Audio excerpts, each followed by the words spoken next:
Educational channel Digital Assamole আপোনাক সকলোকে স্বাগতম জনাইছো Please subscribe the channel and press the bell icon to never miss a video from Digital Assam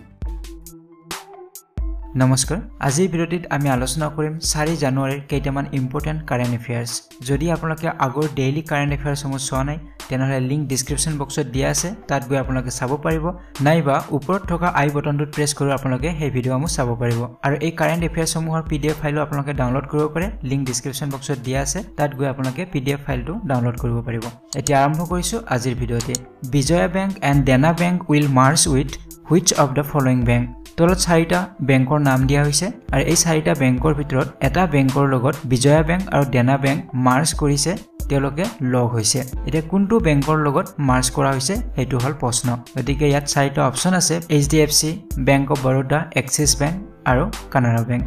so ইয়াৰ শুদ্ধ উত্তৰটো হ'ব option number B bank of Baroda ইয়াত আৰু এটা কথা মনত ৰাখিব লাগিব বিজয়া বেংক আৰু দেনা বেংক মাৰ্জ কৰাৰ পিছত bank of Baroda third largest bank হৈছে ভাৰতবৰ্ষৰ ফাৰ্স্ট লাৰ্জেষ্ট বেংক হৈছে state bank of India second largest bank হৈছে HDFC আৰু এতিয়া third largest bank hall bank of Baroda এটো সুধিব পাৰে এক্সামত এতিয়া আহিছো আমি 2 number প্ৰশ্নলৈ which of the following airport in Port Blair was declared as an authorized immigration checkpost for entry into exit from India তলত 4টা এয়াৰপৰ্টৰ নাম দিয়া হৈছে আৰু এই 4টা এয়াৰপৰ্টৰ ভিতৰত এটা এয়াৰপৰ্টক ইমিগ্ৰেশ্যন চেকপোষ্ট হিচাপে ডিক্লেয়াৰ কৰা হৈছে আৰু এই এয়াৰপৰ্টত ভাৰতৰ পৰা বাহিৰত বা বাহিৰৰ পৰা ভাৰতত প্ৰৱেশ কৰিলে ইয়াত চেক কৰা হ'ব আৰু ইমিগ্ৰেশ্যন ফেচিলিটি সমূহ ইয়াত দিয়া হৈছে সো সেই এয়াৰপৰ্টৰ নাম কি সো এই এয়াৰপৰ্টটো হল অপচন নম্বৰ ডি থকা ভীৰ সাভাৰকাৰ ইন্টাৰনেশ্যনেল এয়াৰপৰ্ট আৰু এই এয়াৰপৰ্টটো আছে port Blair Andaman and Nicobar এতিয়া আহিছো 3 number প্ৰশ্নলৈ who has been appointed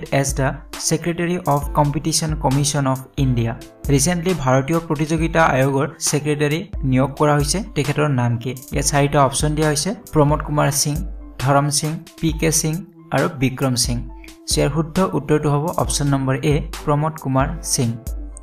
এতিয়া আহিছো কোৱেশ্চন নম্বৰ 4 লৈ who has been awarded with the national geospatial award for excellence 2017 so এটো lifetime achievement award দিয়া হৈছিল so national geospatial award বুলি কোৱা হয় এই এৱাৰ্ডটো কাক দিয়া হৈছিল ইয়াত 4টা অপচন আছে ৰাজেন্দ্ৰ ভাটিয়া জয়ন্ত কুমাৰ ঘোষ দেৱব্ৰত বসু বিমল চন্দ্ৰ ঘোষ ইয়াৰ শুদ্ধ উত্তৰটো হ'ব option number B Jayanta Kumar Ghosh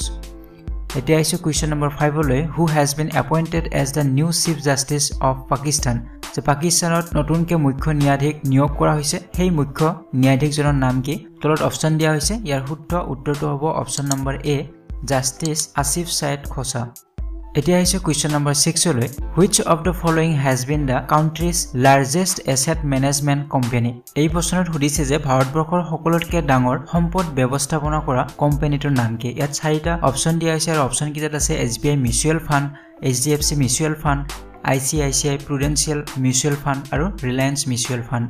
so এই মিউচুৱেল ফাণ্ড কিটাৰ ভিতৰত কোনটো মিউচুৱেল ফাণ্ড দেশৰ সকলোতকৈ লাৰ্জেষ্ট সম্পদ ব্যৱস্থাপনা কৰে বা তেওঁলোকৰ সকলোতকৈ বেছি সম্পদৰ লেনদেন হয় সো ইয়াৰ উত্তৰটো হ'ব option number B HDFC Mutual Fund এতিয়া আহিছো কোৱেশ্চন নম্বৰ 7 লৈ which states women have recently formed 620 km long human wall to uphold gender equality recently এখন ৰাজ্যৰ কিছু মহিলাই 620 কিলোমিটাৰ দীঘল সো হিউম্যান ওয়াল বা মানৱ শৃংখল তেওঁলোকে বনাইছিল আৰু এই হিউম্যান ওয়ালৰ জৰিয়তে তেওঁলোকে প্ৰতিবাদ কৰিছিল লিংগ বৈষম্যতা তেওঁলোকে জেন্ডাৰ ইকুৱেলিটি লিংগ সমতা বিচাৰে গতিকে প্ৰশ্নটো হৈছে কোনখন ৰাজ্যৰ মহিলাই এই হিউম্যান ওয়াল বনাইছিল ইয়াত 4টা অপচন দিয়া হৈছে তামিলনাডু কৰ্ণাটকা কেৰালা আৰু উৰিষ্যা ইয়াৰ শুদ্ধ উত্তৰটো হ'ব অপচন নম্বৰ সি কেৰালা এতিয়া আহিছো কোৱেশ্চন নম্বৰ 8 লৈ who has been appointed as the finance secretary of india ইয়াত সুধা হৈছে যে ভাৰতৰ বিত্ত সচিব হিচাপে কাক নিয়োগ কৰা হৈছে ইয়াত 4টা অপচন দিয়া হৈছে আৰু ইয়াৰ শুদ্ধ উত্তৰটো হ'ব অপচন নম্বৰ সি অজয় নাৰায়ণ জা এতিয়া আহিছো কোৱেশ্চন নম্বৰ 9 লৈ where the 2019 international military games will be organized যে 2019 চনত আন্তঃৰাষ্ট্ৰীয় মিলিটাৰী গেমছ কোড অনুষ্ঠিত হ'ব ইয়াত 4টা অপচন আছে ইণ্ডিয়া জাপান চাইনা USA শুদ্ধ উত্তৰটো হ'ব অপচন নম্বৰ সি